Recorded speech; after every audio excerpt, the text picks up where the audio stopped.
साहब को कॉन्ट्राडिक्ट तो कर रहे हैं कि आपने ये कहा, लेकिन आप भी अजम्पशंस के बेसिस पे बात कर रहे हैं। आपने खुदा के होने का कौन सा प्रूफ पेश किया है खुदा की एग्जिस्टेंस का? अब इस सवाल को अलग रहने दीजिए, कौन एथीस्ट है कौन नहीं है। और दूसरी बात जो आपने एक छोटी सी कही थी कि ये फ्री विल का इस्तेमाल करता है इंसान अपनी, लेकिन इस फ्री विल का इस्तेमाल में मतलब खुदा ने ये दे दी सबको ये इजाजत कि वो कितना घिनौनापन और कितने ज्यादा खराब से खराब तरीके इस्तेमाल कर सकता है। जवाब सुनते जी। आप फ्री विल को मानती है ना, या अब कहती है कि फ्री विल नहीं है ना, मानती है ना?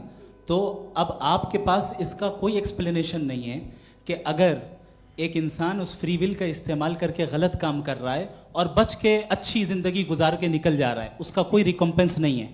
हमारे वर्ल्ड व्यू में जो इंसान गलत काम कर रहा है उसको भी रिकॉम्पेंस यानी उसका बुरा बदला मिलना है, और जो सही काम कर रहा है उसको सही बदला मिलना है।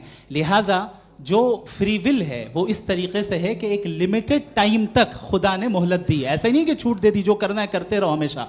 वक्त आएगा जब एग्जाम का टाइम खत्म होगा तब रिजल्ट आएगा। दौराने एग्जाम जबरदस्ती आपको नहीं बताया जाएगा। अरे भाई एक सेकंड जी, एक सवाल मुफ्ती साहब से मेरा सर से मैं मुफ्ती साहब से जी, एक सवाल। हाँ, मुफ्ती साहब, मैं एक रुक जाइए। आपसे फोन आप इसके बाद आपसे पूछिएगा, माइक यहीं छीन रहेंगे वो। चुका। हाँ, बोलिए। मैं मुफ्ती मैम, साहब एक एक ही सेकंड। सवाल करता हूँ कि अगर जो हो रहा है फ्री विल से हो रहा है और एक दिन बरोज़ क़यामत इंसाफ होगा मैशर में वगैरह वगैरह, तो दुआ क्यों मांगते हैं लोग?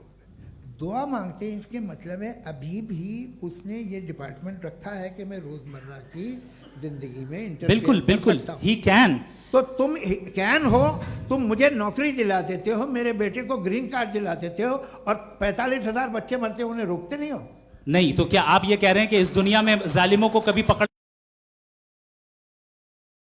अरे जो भी पकड़ होगी वो बच्चे रोते हैं। बिल्कुल, देखें वो मैंने औरतें अपने रोती हैं ओपनिंग जिनके स्टेटमेंट में बच्चे यही कहा था आप कि मुझे जनाब नौकरी जावेद दिलवा साहब सिर्फ रहे हैं, इमोशनल मेरी आर्गुमेंट बेटी की जैसे दिस इज एन शादी इमोशनल करा रहे हैं। आर्गुमेंट। ये छोटे मोटे देवियों और इसके सज्जनों, पीछे देवियों और इसके सज्जनों, पीछे का रीजन मैंने बताया क्या है। देखिए, इसके मैं पीछे का बार-बार यहाँ विजडम क्या है पर मैंने बताया। मंच से आप लोगों को सज्जनों इसलिए कह रहा हूं ताकि थोड़ा सा आपके कॉन्शियंस पे जोर रहे कि आपको ऑर्डर बचा के रखना है।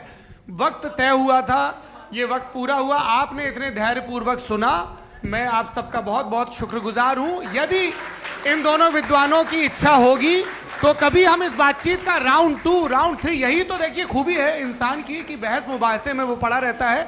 आप लोगों ने बड़े धैर्य का परिचय दिया, बहुत बहुत शुक्रिया। इसी के साथ ये बातचीत यहाँ पे आप समाप्त लोग को होती है। मैं एक बात बता दूं, ये सारी बहस हो गई।